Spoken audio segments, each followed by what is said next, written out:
नमस्कार। तो कहिए कैसे हैं मेरे सभी प्यारे बच्चे।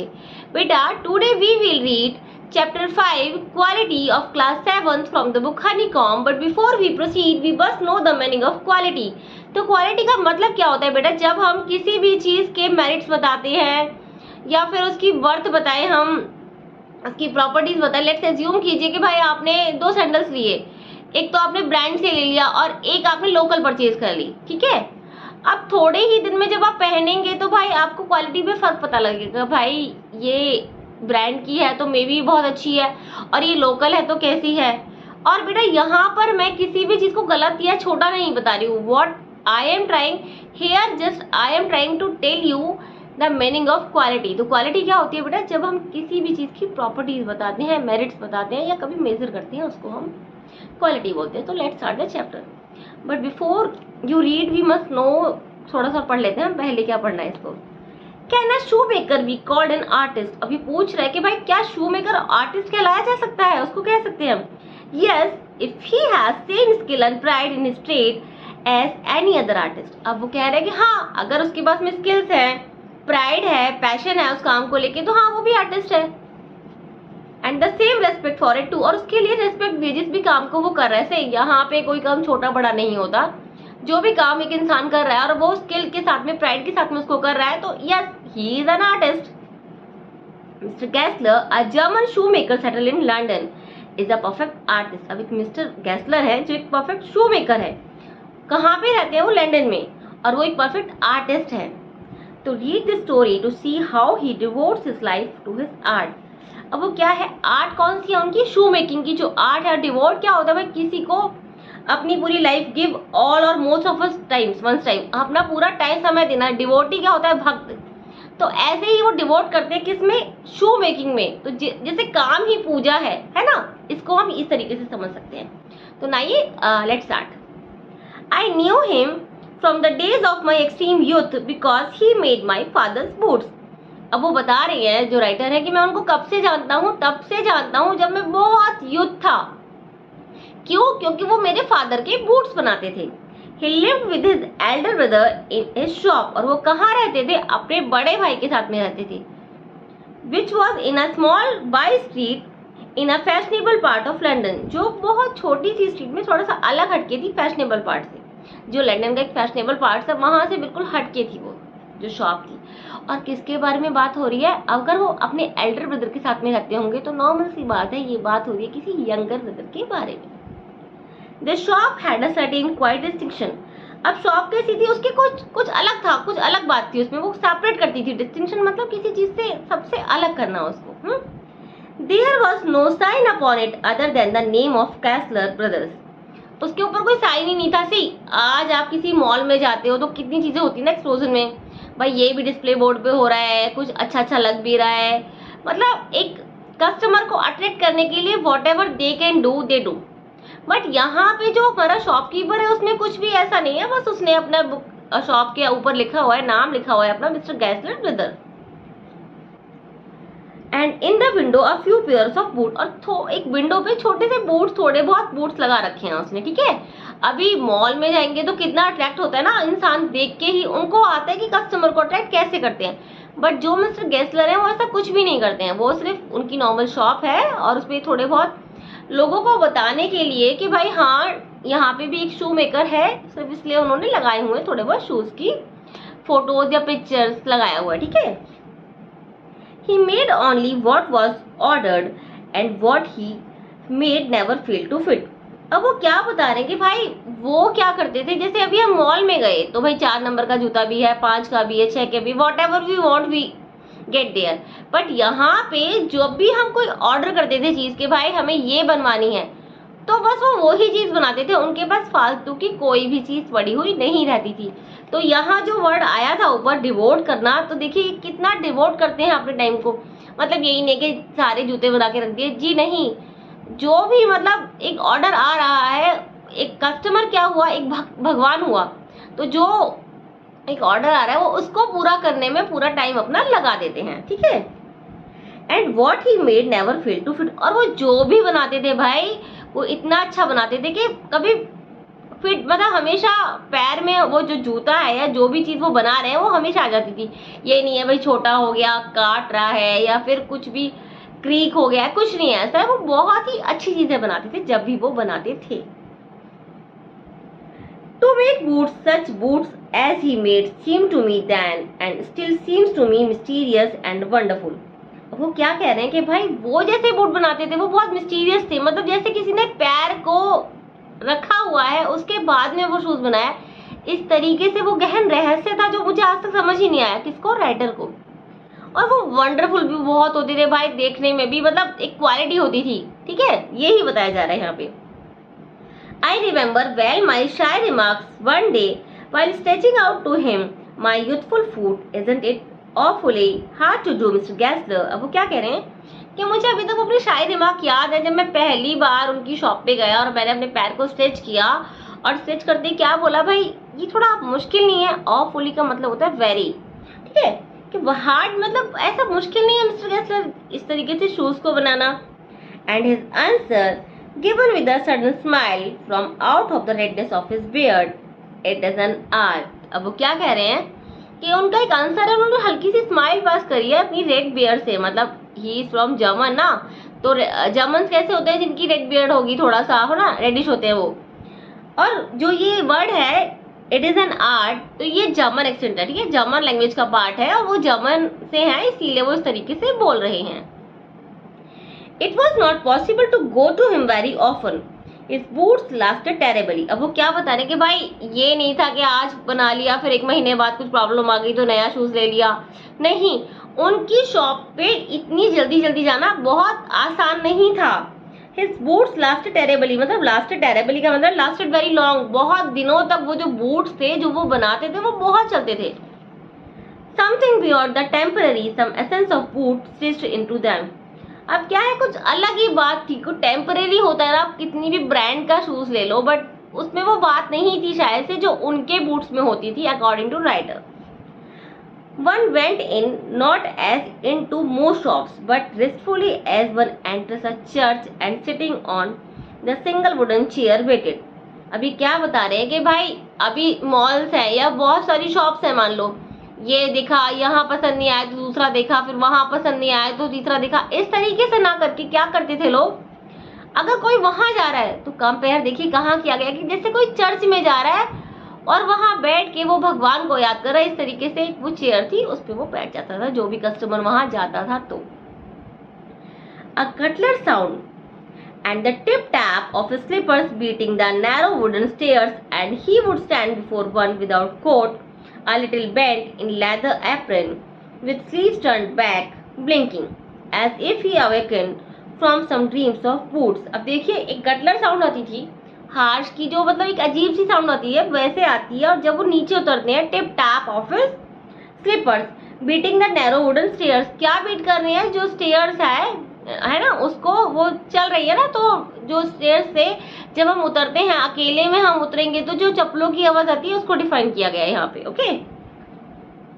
And he would stand before one, और किसी के भी सामने वो कैसे खड़े होते थे, विदाउट कोट, उन्होंने कोई कोट नहीं पहना हुआ होता था जैसे वो मोची पहन के रखते, नहीं ऐसा नहीं, अ लिटिल बेंट, थोड़े से झुके हुए, मे बी उनकी एज ज्यादा होगी या फिर उनको जब वो आदत हो गई है ना मतलब शूज को बनाने की तो वो झुक के बनाते हैं इस तरीके से, in leather apron with sleeves turn back, और जो स्लीव्स होती थी वो उनकी पीछे मुड़ी हुई रहती थी, ब्लिंकिंग, और वो पलके ऐसे झपकाते थे, as if he awakened from some dreams of wood, जिससे वो अभी अभी उठे हों, अवेकेंड का मतलब होता है बेटा रॉस फ्रॉम स्लीप, अभी अभी उठ जागे हों सपनों की दुनिया से, जहाँ पे वो क्या बना रहे थे, वो शूज बना रहे थे वहां से। Okay, and I would say how do you do mister Gessler, और मैं उनसे पूछता था, ये पूछूंगा भाई आप कैसे हैं mister गैस्लर, Could you make me a pair of Russian leather boots? क्या आप बना सकते हैं मेरे लिए या एक रशियन पेयर लेदर का shoes? Without a word, he would leave me retiring whence he came. ठीक है, कोई एक वर्ड बोले बिना वो मुझे छोड़ जाते थे। रिटायर का मतलब लीव करना, छोड़ जाना वहां पे। वेंस का मतलब है फ्रॉम वेयर ही केम, और कहाँ चले जाते थे वो, जहां से वो आए थे। ओके, और into the other portion of shop, या फिर किसी दूसरे पोर्शन में शॉप के। And I would continue to rest in the wooden chair inhaling the incense of state. और मैं क्या करता था तब तक, जब तक वो जाते थे किसी और पार्ट में या जहाँ से वो आए थे वहां पे, तब तक मैं रेस्ट करता था उस वुडन चेयर पे। और वो जो स्मेल आती थी ना, जैसे अगरबत्ती की स्मेल होती है वहां से, तो जो हमारी लेदर की स्मेल है उसको वो इनहेल करते रहते थे। Soon he would come back holding in his hand a piece of golden brown leather। और वो जल्दी ही आ जाते हैं क्या लेके, एक पीस लेके गोल्डन ब्राउन लेदर का। With eyes fixed on it he would remark what a beautiful piece।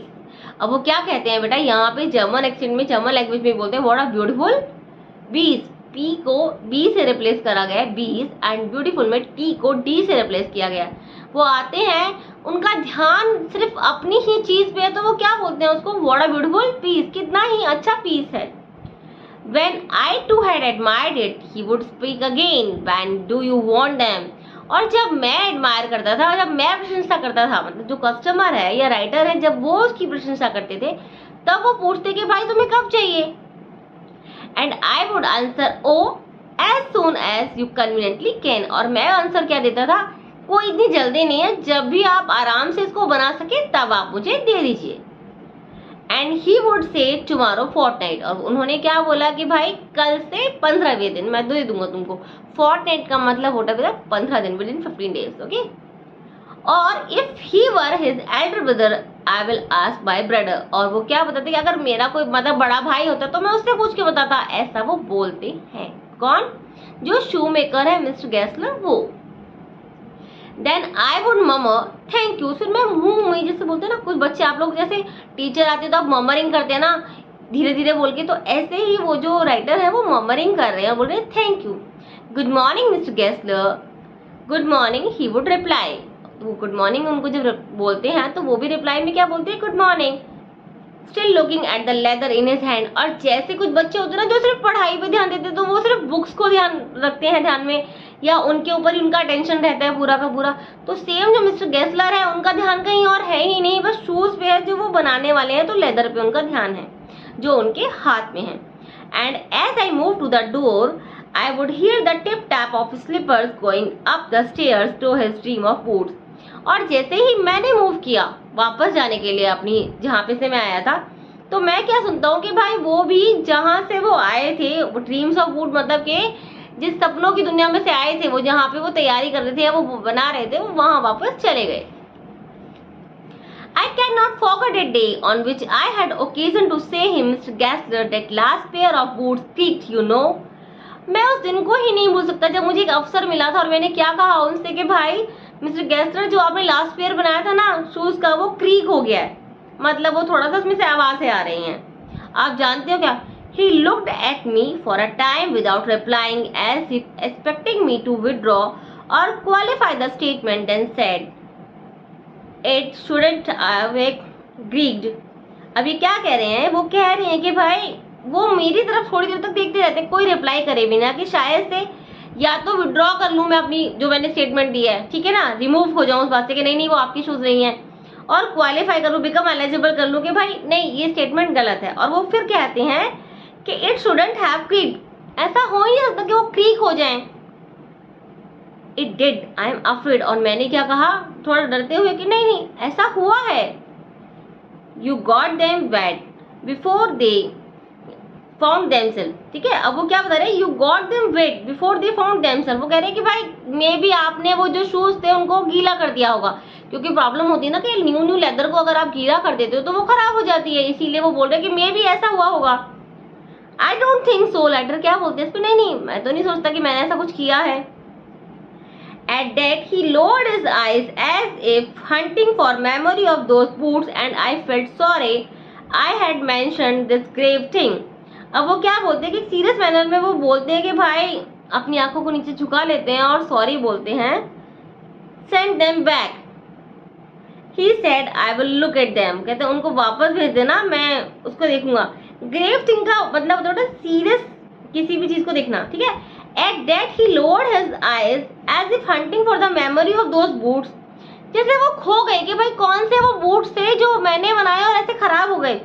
And I felt sorry। और मैं जो राइटर है वो सॉरी फील कर रहे हैं कि I had mention this grave thing, मैंने इतनी सीरियस बात इतने सीरियस मैनर में बोली कि उनको दुख हो गया, इसीलिए जो राइटर है वो भी दुखी हैं। अब वो क्या बोलते हैं, सेंड देम बैक, उन जो शूज हैं उनको वापस भेज दो। He said I will look at them, मैं उन्हें देख लूंगा।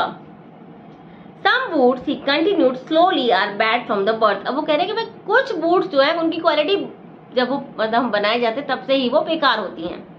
If I can do nothing with them I take them off your bill, और अगर मैं कुछ नहीं कर सका, मैं उन्हें ठीक नहीं कर सका, तो मैं क्या करूंगा, मैं उनको तुम्हारा जो बिल होगा उससे कट कर लूंगा, पैसे पूरे नहीं लूंगा तुमसे। ओके।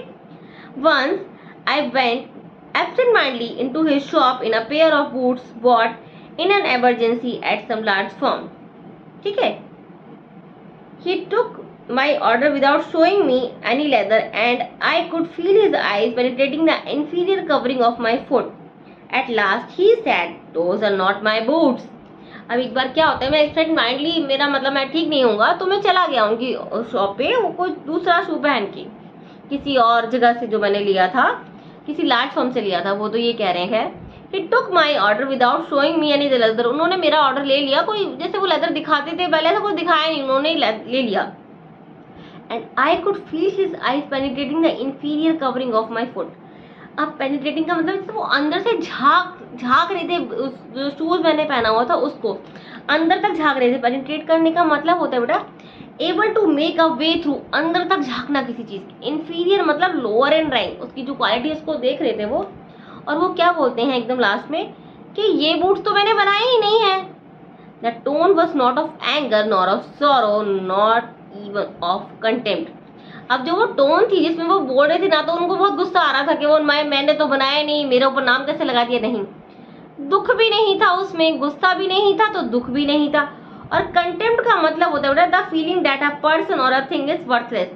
और ऐसा भी नहीं था कि भाई वर्थलेस चीज है, ऐसी उनको कोई फील नहीं थी, वो सिर्फ बोल रहे थे। But there was in it something quite that froze the blood. But कुछ ऐसा था उनकी टोन में भाई जो मेरे ब्लड को उसने फ्रोज कर दिया। Okay. He put his head down and pressed a finger on the place where the left boots was not quite comfortable. और उन्होंने अपनी फिंगर को वहीं रखा, अपने हैंड को डाउन करके, जहां पे वो शू मेरे को प्रॉब्लम क्रिएट कर रहा था, कंफर्टेबल नहीं था। तो देखिए यहीं से हमें पता लगता है कि भाई ये कितने अच्छे शू मेकर थे। और जो ऊपर की लाइन थी जहां वो बोल रहे थे कि भाई शू को दे देना और मैं अगर नहीं बना पाऊंगा तो तुम्हारा जो पूरा मनी है उसको नहीं लूंगा, थोड़ा सा काट लूंगा, यहाँ से उनकी लॉयल्टी पता लगती है। और यहाँ पे हमें पता लगता है कि भाई कितने अच्छे शू मेकर हैं। दूसरे किसी ने शू बनाया हुआ है और वो सिर्फ शू को देख ही रहे हैं ध्यान से, और उनको पता लग गया कि भाई यहाँ पे गलती है शू में। It hurts you there, he said. तो कह रहे it hurts you there, he said. उन्होंने कहा यहाँ पे आपको कहीं पेन हो रहा है, उन्होंने बोला। किसने? मिस्टर गेस्लर ने। Those big firms have no self respect. वो कह रहे हैं वो जो बड़ी बड़ी फर्म्स है ना, जो मॉल्स हैं, उनमें कोई सेल्फ रिस्पेक्ट नहीं होता है। And then as if something had given way within him, he spoke long and bitterly. वो उसके बाद कुछ ऐसा बोलने लग गया कि उन्हें बहुत ही लंबा और कड़वा था वो सुनने में जो वो बोल रहे थे। It was the only time I ever heard him discuss the condition and hardship of his trade. अब वो क्या बता रहे कि भाई ये पहला टाइम था जब वो बता रहे थे अपनी इस कंडीशन को, या वो कितनी मेहनत करते हैं उस ट्रेड में जहाँ से उसको पैसा मिलता है ना, उस चीज में वो कितनी मेहनत करते हैं, इसको वो बता रहे हैं। तो अब हम आज की वीडियो में हमारे इतना ही है। अब हम कल सुनेंगे कि भाई वो क्या बता रहे हैं मिस्टर गेस्लर, आगे क्या होता है मिस्टर गेस्लर के साथ में, राइटर के साथ में क्या होता है, ये हम अगली वीडियो में पढ़ेंगे। उम्मीद करती हूँ मेरी आज की वीडियो आप सभी को पसंद आई होगी। बेटा अगर वीडियो पसंद आए तो प्लीज चैनल को लाइक कीजिए, शेयर कीजिए और सब्सक्राइब कीजिए। कल दोबारा मिलेंगे पार्ट 2 के साथ में, तब तक के लिए बाय।